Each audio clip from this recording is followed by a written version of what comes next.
അപ്പോൾ നമ്മൾ ഇന്നത്തെ വീഡിയോയിൽ ഈ രണ്ട് ബിസ്ക്കറ്റാണ് കമ്പയർ ചെയ്ത് നോക്കാൻ വേണ്ടി പോകുന്നത്. നമ്മൾ ഇവിടെ എടുത്തിരിക്കുന്ന ടൈഗർ ബിസ്ക്കറ്റും അതേപോലെ പാർലേജിയാണ്. എല്ലാവരും ഒരു ഫേവറേറ്റ് ബിസ്ക്കറ്റ് ആയിരിക്കും ഇത് രണ്ടും കുഞ്ഞിലെ. അപ്പോൾ ഈ രണ്ട് ബിസ്ക്കറ്റാണ് നമ്മൾ കമ്പയർ ചെയ്ത് നോക്കാൻ വേണ്ടി പോകുന്നത്. ഏതാണ് വെർത്ത് ഏതാണ് വെർസ്റ്റ് എന്നാണ് നമ്മൾ നോക്കാൻ വേണ്ടി പോകുന്നത്. അപ്പോൾ പ്രൈസ് വൈസ് നോക്കുകയാണെങ്കിൽ രണ്ടിനും 10 രൂപയാണ് വരുന്നത്. പ്രൈസ് വൈസ് രണ്ടും സെയിം ആണ്. ഇനി വെയിറ്റ് വൈസ് നോക്കുകയാണെങ്കിൽ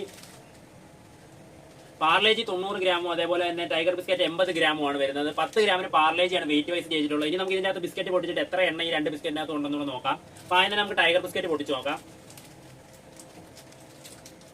അപ്പോൾ നമ്മളിവിടെ ടൈഗർ ബിസ്ക്കറ്റിന്റെ പാക്കറ്റ് പൊടിച്ചിട്ടുണ്ട്. അപ്പോൾ നമുക്ക് എണ്ണി നോക്കാം എത്ര എണ്ണം ഉണ്ടെന്ന്. 2, 3, 4, 5, 6, 7, 8 എണ്ണമാണ് ഈ ഒരു ലെയർ വരുന്നത്. അങ്ങനെ 3 ലെയർ ഉണ്ട് ഇതിന്റെ അകത്ത്. അപ്പോൾ 8 × 3 24 ബിസ്ക്കറ്റ് ആണ് ഇതിന്റെ അകത്തുള്ളത്. അപ്പോൾ നമുക്ക് ഇതായാലും ഒരെണ്ണം കഴിച്ച് നോക്കാം എങ്ങനെയുണ്ടെന്ന്.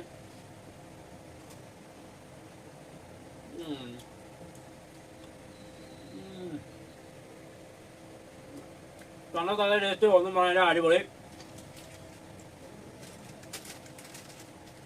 ചായ കുടിക്കാൻ ബിസ്ക്കറ്റ് കഴിയുമ്പോൾ തൊണ്ടക്കല്ല ഒട്ടും രണ്ട് ബിസ്ക്കറ്റ്. അപ്പോൾ അടുത്തേക്ക് നമുക്ക് പാർലേജ് പൊടിച്ചിട്ട് ഇതിൻ്റെ അകത്ത് എത്ര ഉണ്ടെന്ന് നോക്കാം. നമ്മൾ പാർലേജ് പൊടിച്ചിട്ടുണ്ട്. ഇനി ഇതന്നെ നോക്കാം ഇതിൻ്റെ അകത്ത് എത്ര ഉണ്ടെന്ന്. 1, 2, 3, 4, 5, 6, 7, 8. ഇതിൻ്റെ അകത്ത് 8 എണ്ണേ ഉള്ളൂ. പക്ഷേ ഇതിൻ്റെ അകത്ത് 2 ലെയർ വരുന്നുള്ളൂ. 8 × 16 ഉള്ളൂ. ഗ്രാം വൈസ് ഇതാണ് കൂടുതലെങ്കിലും എണ്ണം വൈസ് ടൈഗർ ബിസ്ക്കറ്റ് ആണ് കൂടുതൽ. ഇനി ടേസ്റ്റ് വൈസ് കൂടെ നോക്കാം. എന്തായാലും ഒരു ബിസ്ക്കറ്റ് നമുക്ക് കഴിച്ച് നോക്കാം. എന്നിട്ട് നോക്കാം ഏതാണ് ബെസ്റ്റ് ഏതാണ് വേസ്റ്റ് എന്ന്.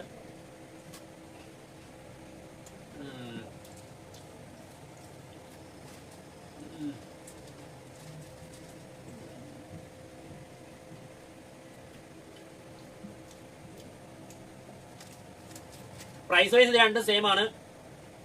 വെയിറ്റ് വൈസ് ഇത് 90 ഗ്രാമും ഇത് 80 ഗ്രാമേ ഉള്ളൂ. 10 ഗ്രാം ഇതാണ് കൂടുതൽ. പക്ഷെ എണ്ണം വെച്ച് നോക്കുവാണെങ്കിൽ ഇത് 24 എണ്ണവും ഇത് 16 എണ്ണമേ ഉള്ളൂ. എണ്ണം കൂടുതൽ ടൈഗർ ബിസ്ക്കറ്റ് ആണ്. ടേസ്റ്റ് വൈസ് എനിക്ക് ഏറ്റവും ഇഷ്ടപ്പെട്ടത് പാർലേജിയാണ്. ഇത് വേഴ്സ്റ്റ് എന്നല്ല, ഇതും അടിപൊളിയാണ്. പക്ഷേ എനിക്ക് ബെസ്റ്റ് ആയിട്ട് തോന്നിയത് പാർലേജിയാണ്. ഈ പണ്ടോട്ടെ ഇഷ്ടവും പാർലേജിയാണ്. അപ്പോൾ ഈ രണ്ട് ബിസ്ക്കറ്റിൽ നിങ്ങളുടെ ഫേവറേറ്റ് ബിസ്ക്കറ്റ് ആണ് വീഡിയോ കമന്റ് ചെയ്യുക. ടൈഗർ ആണോ പാർലേജി ആണോ എന്ന്. അപ്പോൾ നിങ്ങൾക്ക് ഒരു വീഡിയോ കാണാനൊക്കെ ഇഷ്ടപ്പെട്ടെങ്കിൽ തീർച്ചയായും വീഡിയോയിലേക്ക് ചാനൽ ഇപ്പോൾ തന്നെ സബ്സ്ക്രൈബ് ചെയ്യുക. അടുത്ത വീഡിയോയിൽ ഞാൻ ഏതൊരു സംഭവമാണ് കമ്പയർ ചെയ്ത് നോക്കട്ടെ എന്നോട് കമന്റ് ചെയ്തേക്കുക.